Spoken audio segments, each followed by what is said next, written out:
everyone, I'm Chelsea. And I'm Bianca. And welcome back to the Preservice PODSQUAD podcast. So today we are taking another session on teacher burnout and stress. And we're going to be talking to Olivia Haas, who is a former pre-service member, and now she's in her second year of teaching.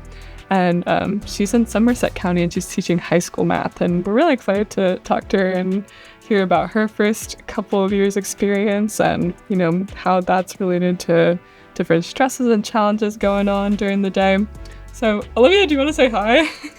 Hi. Hello. It's so nice to see you. Nice to be here. We are very happy to have you. And as a person who is interested in teaching high school math, I'm excited. I'm very excited that you're here. Do you want to tell us a little bit about yourself, like beyond what I said generally? So beyond teaching just math, I also started coaching for the first time this year. I coached cross country in the fall, and I'll be coaching spring track as an assistant coach in the spring. So I do a lot of extra curriculars at school, I guess you could say, and then outside of school I make time to like see my friends, see my family, and then I also tutor a lot on the side. I'm sure your days are super busy and packed. I love that you mentioned that you're a coach. That's something I'm personally interested in as well, getting involved in athletics in the school, but also maybe being an advisor to, you know, different clubs in the school. So do you think that being a coach and being involved in the extracurricular side of the school has enhanced your experience so far? I definitely like it, and I have so much fun with the students. I think it's good that they see me outside of the classroom so they know I'm not just a walking calculator all the time. But you definitely form those deeper bonds once you show that you're interested in what they're interested in. And it's great to see them do something that they're good at outside of the classroom too. Absolutely. So I know your days must be absolutely packed. So just so we kind of have a visual of what your day looks like, can you just kind of give us a breakdown of like a typical day in your life? Typical day in my life, I wake up at 5 a.m. and that's rough. Sometimes 4:30 if I'm really feeling ambitious. But I get to work the latest at 7. If I get there after 7, I get there behind the buses and behind the parents. So 7 is my cutoff. I gotta get there before then. And 6:30 is my prime time, because if I get there at 6:30, I have 30 minutes to myself. And then at 7 o'clock, that's when a student, if they have extra questions about homework or math, like they'll usually come in around 7. Or my coworkers will come in and we'll chat before the day actually starts at 7:30. And my day is a slow start for the school day. I have a first period bathroom duty, a second period prep, and then 5 classes in a row with a 24-minute lunch in between. But after that, I would typically go to practice in the fall until 4 o'clock, and then 30 minutes to myself, and I tutor at the library from 4:30 until whatever time I feel like I don't want to tutor anymore. But I try not to tutor every day, just so I have at least 1 or 2 days a week that are just for me in the afternoon. How long are your class periods usually? You said you have 5 back-to-back. Are those how long usually? They are about 50 minutes. So okay. I have 2 50-minute classes in a row, and then my lunch, and then 3 50-minute classes after that. Do you feel like those 50 minutes are enough to get done what you need to get done, especially with like extensive math lessons? I think they are. I had the opportunity to teach in another school prior to Hillsborough where they had block scheduling, and they had one class was an hour and 20 minutes. And I felt like that was a great amount of time for the honors courses. But for my college prep classes, it just felt like too long to be sitting in one spot, to be going through so much math. So I think 15 minutes a day, you can really focus on certain topics. And then the next day you can do something new if you're not reinforcing something you learned previously. That makes sense. In my head, I thought it was block scheduling, so I'm glad you said that, because I didn't realize you meet with them every single day. So that makes more sense. 50 minutes is definitely enough. Usually, if you do get to school in that, it sounds like 6:30 is like the ideal perfect time. Perfect time. Yeah. What do you usually do during those 30 minutes? Like, do you said you take time to yourself, but what does that kind of look like? So that time to myself is me. I'll like run, do any last minute copies. Sometimes I start getting myself ahead of the game, and I take that time in the morning as well. But it's just nice to just sit through and like relax. I have my coffee, I'll drink my coffee, I'll go through my emails, because students and parents and whoever will email you in the middle of the night because they think you're awake even though you're not. But it's just my time to relax before I have to go off to my duty and run around. And sometimes at the end of the day, I'll just leave like papers everywhere, which isn't the most like organized thing for me to do. But I like to get the classroom organized because someone else teaches in my room first period. So I try to make it look presentable for them so that they're ready to start when the day starts. I know for me, routine is really important. That's kind of how I structure my day. So do you feel like you have a solid routine down that helps you organize your day? To an extent, I do. I think some days I do. I've learned to like not be too routine, because sometimes when I try to stay on top of things too much, that's when the anxiety builds up. So I'm trying to like let loose a little bit more and just know that like Monday, lesson plans are due, make sure they're prepared for that. But if I'm not having every single detail set in place, I recognize that's okay, because plans change every day depending on what happens. So especially during the snow days. So when things like that happen, I try not to get too worked up over whether or not my routine's in place or not. And it sounds like it's important to be flexible too, you know? Like you said, you make plans, but I'm sure even like in the middle of your classes, they might change, like without a snow day or like external forces impacting it. Outside of the classroom though, do you use any like self-care practices? Whether that's like after school. I know you said you have like a busy after school life with coaching and tutoring, but is there something that you do like before bedtime where, you know, whenever you have downtime that helps you de-stress? When I have a downtime, I do try to go to the gym when I can. So there's one day a week that's my like free, no tutoring day, and I definitely go to the gym on that day, and I try to go on the weekend as well, just because my doctor says I need to exercise, and also because it makes me feel better.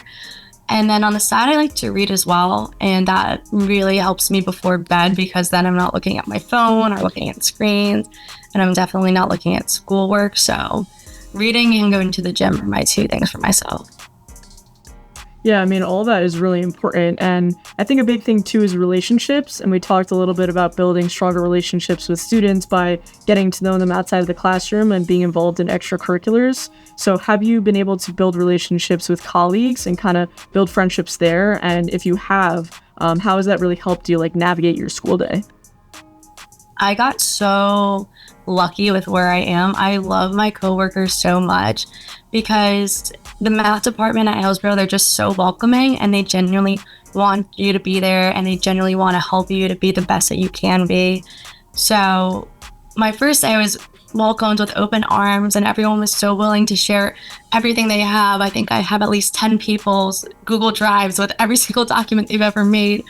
But beyond that, we have lunch together whenever we can. We will say hi to each other in the hallways, or when we're prepping, we prep together sometimes too. And then every once in a while, when it's someone's like birthday, or if it's someone's retiring, like last year someone retired and we had a retirement party for the math department, like we always try to hang out with each other too. So I just got lucky with where I am, because I know not all schools are like that.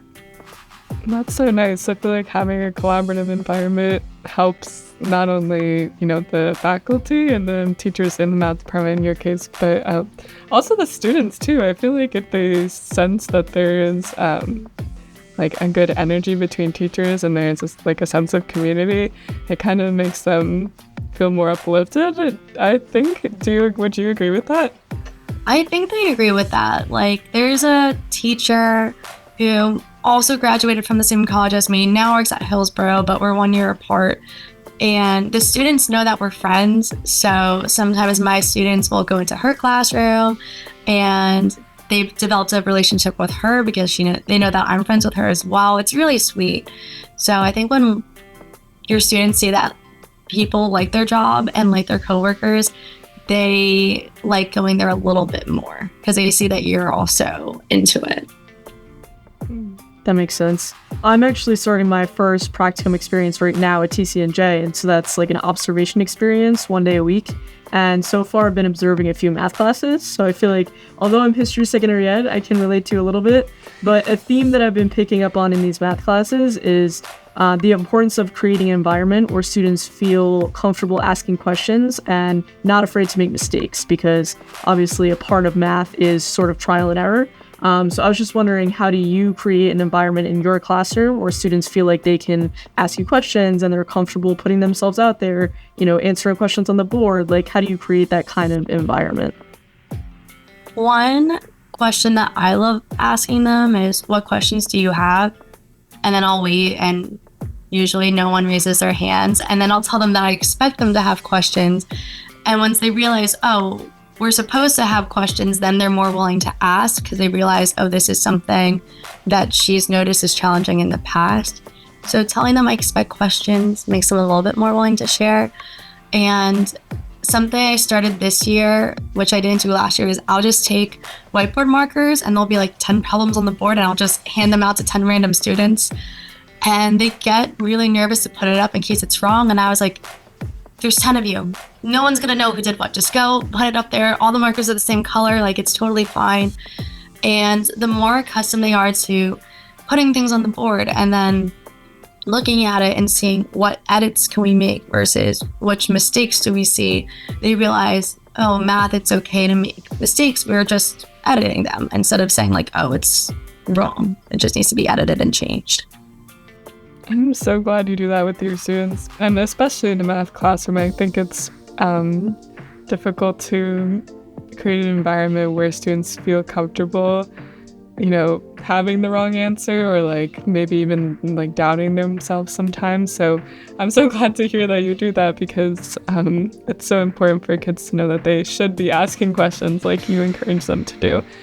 But I feel like this extends beyond your students. I think that this also could be like applicable to your daily life and sort of having this pressure and stress to be a perfect teacher, even though it sounds like you are a really great teacher. So I don't know. How do you sort of navigate that? Do you feel like a pressure to be perfect, or do you have any fear of making mistakes, or like how do you sort of address that? So I used to feel that pressure a lot, but now my students know that there's at least like one typo or one mistake a day, because I'm not the best speller, so there will be words misspelled sometimes in a worksheet, or I'll make a Google Classroom post and I'll spell something wrong. The word exponents, I always add another like en when I'm typing because I go too fast. So my students just know to expect a typo. Or in my answer keys, sometimes I'll forget a negative sign or I'll forget something. They know to expect it. And now like times like I'll double, triple check myself now just to make sure I don't do it. And they'll really look to see when I make mistakes, because then they're like, caught you. They're so proud of themselves. But then like sometimes we'll like talk through and be like, oh, is it a mistake? Is it not? And I think them seeing that I mess up too, it makes it more of an open environment for when they have questions or not. But I've gotten better with my mistakes. I take my time a little bit more. It's okay. I'm sure that's like helping your students see, like you said, that it's okay to make mistakes. Everybody's human. We can't expect perfection all the time, but it sounds like you are striving to do the best that you can. So do you have like any time to talk to your the teacher? I know you said you have a really strong community with the teachers in the math department, but is there a way that you also talk to teachers, your like fellow teachers, to make sure that, if a student's struggling in your class, like there's open communication about different student struggles and you're able to sort of not have all that stress on you, but you're able to communicate with other people? Or how does that usually work in your school? So there are days, I know people say to avoid the workroom because that's where people, or like the lunchroom because that's when people complain, or that's where the drama is. But my little lunch group, it's me and four other teachers, maybe 5 depending on the day. But we will get together and we'll just talk about things going on in the school, both positive and negative, or just things going on in our personal lives. And it is nice to share, like, if I have a struggle with a student, sometimes I'll express that to them because they have such good advice and they'll mention some things that I won't even think of. So I remember one time last year, at the end of the year, you go and you send like an update to parents about how students are doing and whatnot. And one of my coworkers was like, you could send emails and like send every parent the same email. But she emphasized for certain students who are borderline pass or failing, like call the parents. And that was such a good recommendation. I didn't want to. I don't like talking to people on the phone sometimes. It makes me a little nervous, especially when it's bad news. But that was such good advice to take. And I wouldn't have done it unless someone else told me. So I think talking to my coworkers is the best thing that I can do, especially when there's a situation where I don't always know how to approach it. Yeah, I love hearing about that collaboration between teachers. I think that's super important, especially because you're still in your second year, you're still a young teacher, so it's nice to get advice from other people who have been in the profession for longer than you. I know you mentioned that giving some families a call at the end of the year was a good piece of advice. Is there any other advice that you received from those more veteran teachers? So calling is always better than an email, especially if it's something negative. Something else they tell me is not to get too worked up over observations if they go good or bad, just because things happen that you can't control, and one observation isn't necessarily the end of the world. Or if your students do not the best they could on an assessment, and sometimes teachers like to internalize, sometimes it helps to think, okay, maybe, something could have changed along the line, but it's always better to look at like what we can do for next year versus overthinking the past, I would say. So they're very positive and like recommend me like reflecting on what I could always do better. And I think that's something sometimes we don't always do. It's easier to forget about it and like push it away, but it's something I'm trying to do more moving forward. Okay. That's definitely a good piece of advice. And I feel like, especially like the calling too it's not something that I feel like the pieces of advice you just shared with us are not something that I always hear from my professors. So I'm glad that you said that. Thank you for putting that into the space. But I'm also wondering, not to switch gears a little bit, but just shifting, since you are in your second year of teaching and you did have experience with those at multiple schools, like how do you think that pre-service educators can, set a boundary with like the school and sort of like in the classroom, especially during those first years of teaching where, you feel like you have to do everything and there's just a lot more stress when you're still getting used to a new school and, your new job. So sort of during that period of, I guess, acclimation is the word I'm looking for. How do you think that pre-service educators can set boundaries and make sure that they're not going home with more work or, more stress and get burned out over a longer period of time? I think my best recommendation is that it's okay to say no. Sometimes you might find yourself in a situation where people that teach the same subject as you might expect you to do stuff that they did in the past. Like maybe they want you to make extra versions of a test, or maybe they want you to help figure out a project. Or at my previous school, for every quiz and assessment we gave, they wanted me and the other new teacher to make like 2 or 3 new versions. And then like I would send my version and it wasn't good enough and they would have me redo it. And at that point I should have just been like, no, that's it. You can change it if you want to change it, and then you can send it back to me, but it's okay to say no. And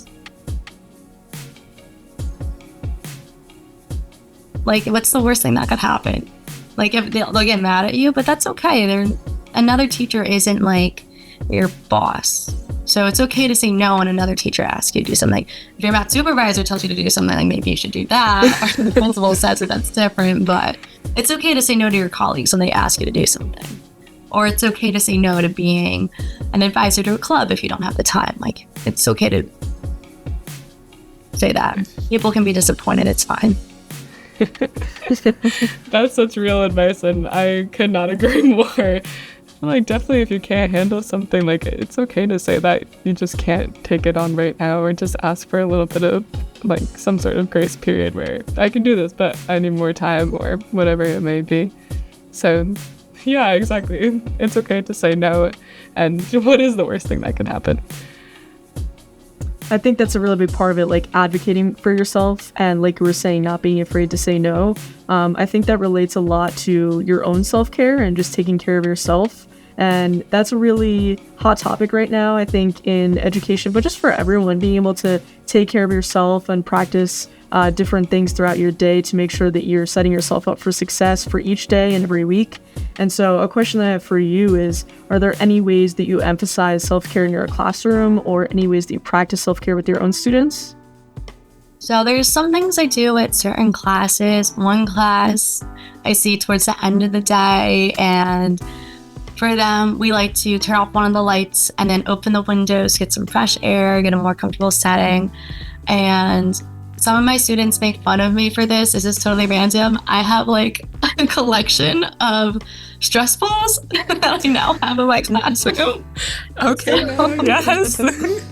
not because I love stress balls, just I've accumulated them over time. So every once in a while, like, a student will come in, they'll be upset about something that happened in lunch. I'm like, do you want the star? Do you want the smiley face? Like, I got a train stress ball. Like, which one do you want for the day? But I like to carry those. I like have those available for students when they're getting overwhelmed, because I do have some students that get like a little anxious sometimes. And then I've also started carrying one with me, like, in my bag, just because some students at bathroom duty come a little anxious. So I'm like, here's a little stress ball. Wash your hands first, but here. So I think, like, definitely, like, telling them, like, let's pause for a minute and then start back up again. Like, it's okay to take breaks, but then also starting the class on a good note by, like, opening the windows, turning off the lights, just seeing how everyone's doing before we start. That helps. I think that's really important. And from a few of the classes I've observed so far, a lot of the teachers do prioritize making strong relationships with their students. But one thing that I have noticed is that not every student checks in with their class before the class period begins. A lot of teachers just jump right into it, which is understandable. There's a lot of content to cover in a short amount of time. But something that I definitely want to prioritize is checking in with my students at the beginning of each period and just kind of reading the room, seeing how everyone's feeling. So is there a way that you do that at the beginning of each period, or some classes? Some classes, I'll have them turn to each other and ask, like, especially on a Monday, turn and ask the person next to you how their weekend was.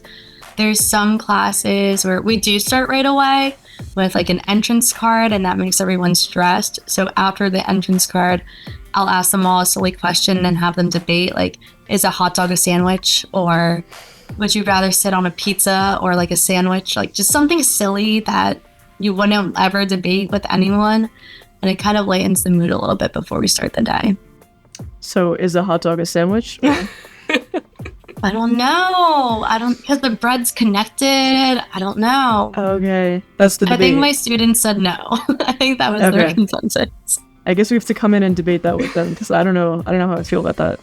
What I'm wondering is how you accumulated those stress balls while we're, like, talking about funny things. I'm wondering if you actually accumulated them, or if you, like, actually accumulated them in your Amazon cart. No, like, I swear they were given to me. I think I used to have one over here that was like an NJEA puzzle piece one, but I got, like, a star from not from TCNJ. I got a star from New Teacher Orientation. I won it as a prize. And then I have, like, a dice one for games. I have a smiley face.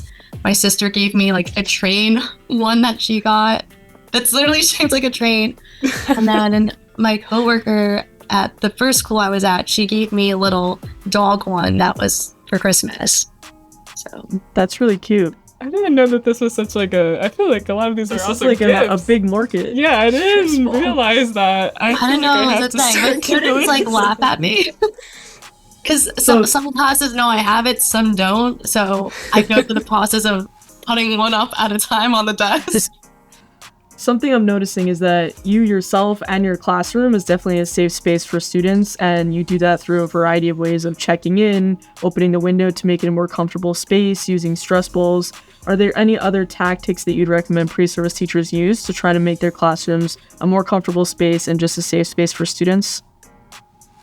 I think, starting off the school year, like every class has their school rules. I've never tried this, or like the classroom rules. I've never tried making it as a class, but I know some people do that. And I think that's going to be something I do next year for my class. But I always tell them, like, my main thing in the room is that we are nice to each other and we respect each other.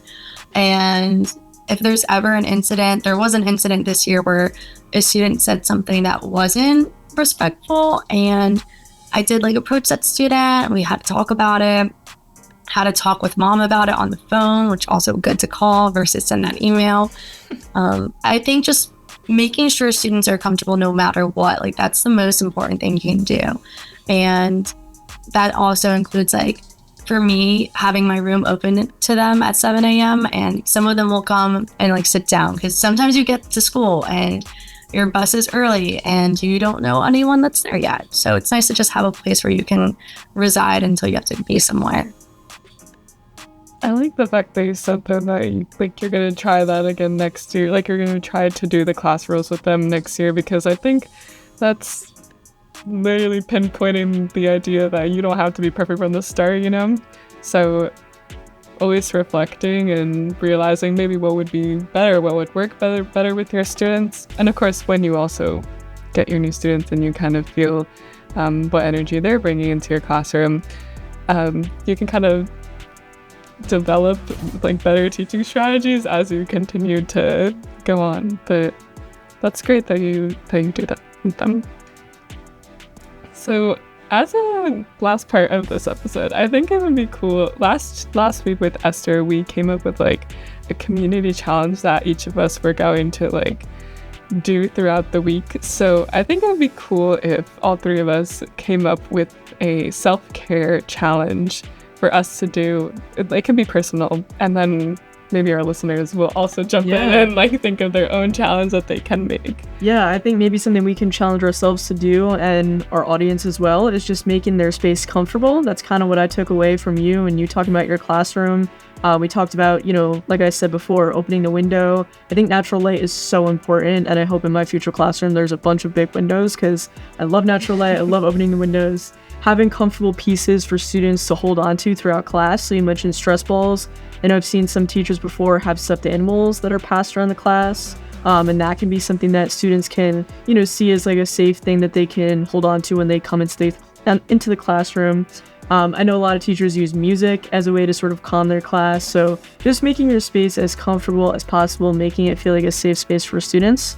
So that's something that I would say we can challenge ourselves to do for us more so in the future, but for any teachers right now, to try to incorporate that as much as possible in their classrooms. I would agree. I think we should try to do that in our future classrooms in any way possible. I've also heard teachers, like in addition to the stuffed animals idea, I've also heard that teachers will keep a stack of blankets in case the room is cold.